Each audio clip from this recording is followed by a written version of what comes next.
will already have heard the story twice or many times, so I don't want to bore you. But all of you feel that kind of connection, or the feel of the ground.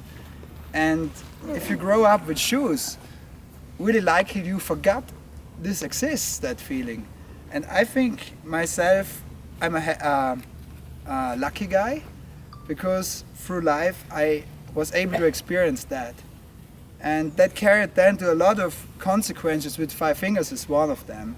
And I learned about the body, how it works, and get these ideas which are really positive for me, as I'm a more technical thinking guy, to becoming such a fan of the engineering of nature. That's what the barefoot told me, and which direction it took me. But at the beginning it only was that feeling, to get on the ground, to feel the cool of the ground, to feel also my power when I move on the ground, because if you are in shoes, it locks you more down. The barefoot feet can connect to so much different surfaces, so you get much more playful out there.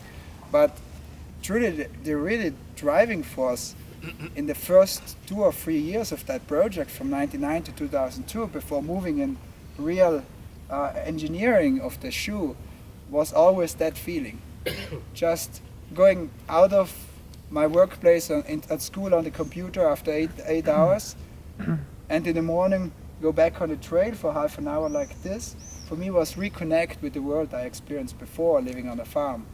And I think that's what's the essential thing, and which is hard to market, to bring to market or to other people's mind, but I just like it, and that's one of the driving forces to go forward with this concept. Great. Awesome. Thank you. Thank you. Thank you, Robert. Thank you for inventing Fivefingers. Rediscovering. So in his typical humble way, you know, the story comes out again, and he's one of the most salt of the earth people you can ever meet.